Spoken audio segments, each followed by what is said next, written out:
عبید اللہ بن موسیٰ نے بیان کیا، ان سے اسرائیل نے، ان سے ابو اسحاق نے اور ان سے برا بن عازب رضی اللہ عنہ نے بیان کیا کہ رسول اللہ صلی اللہ علیہ وسلم نے ابو رافع یہودی کے قتل کے لیے چند انصاری صحابہ کو بھیجا اور عبداللہ بن عتیق رضی اللہ عنہ کو ان کا امیر بنایا۔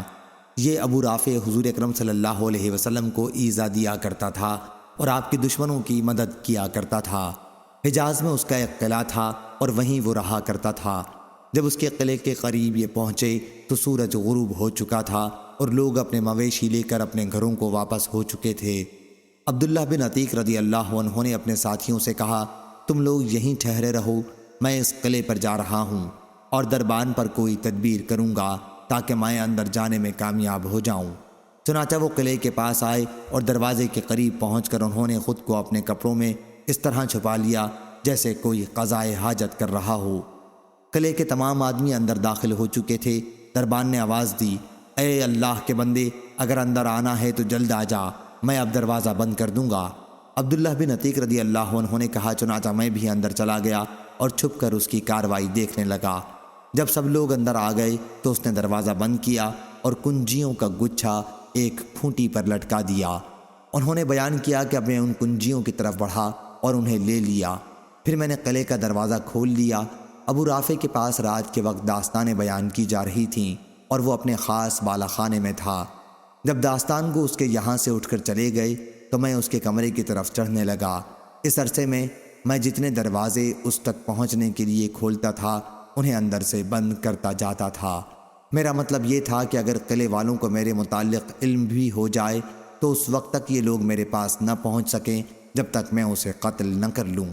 آخر میں اس کے قریب پہنچ گیا۔ اس وقت وہ ایک تاریک کمرے میں اپنے بال بچوں کے ساتھ سو رہا تھا۔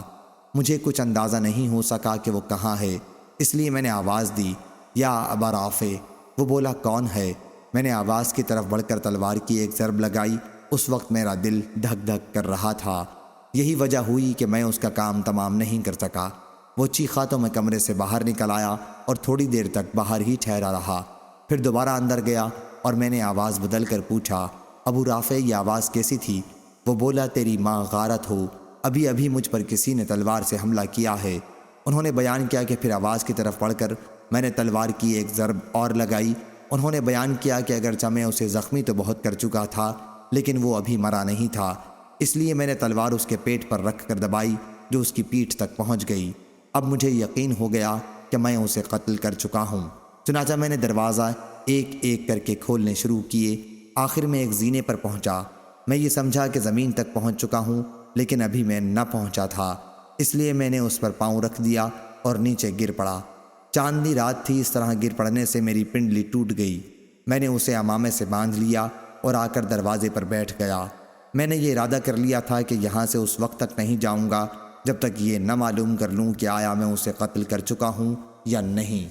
جب مرغ نے آواز دی تو اسی وقت قلعے کی فصیل پر ایک پکارنے والے نے کھڑے ہو کر پکارا کہ اہل حجاز کے تاجر ابو رافع کی موت کا اعلان کرتا ہوں۔ میں اپنے ساتھیوں کے پاس آیا اور ان سے کہا کہ چلنے کی جلدی کرو، اللہ تعالیٰ نے ابو رافع کو قتل کرا دیا۔ چنانچہ میں نبی کریم صلی اللہ علیہ وسلم کی خدمت میں حاضر ہوا اور آپ کو اس کی اطلاع دی۔ حضرت صلی اللہ علیہ وسلم نے فرمایا کہ اپنا پاؤں پھیلا۔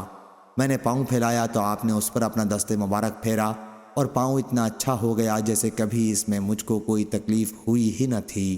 صحیح بخاری حدیث نمبر 4039۔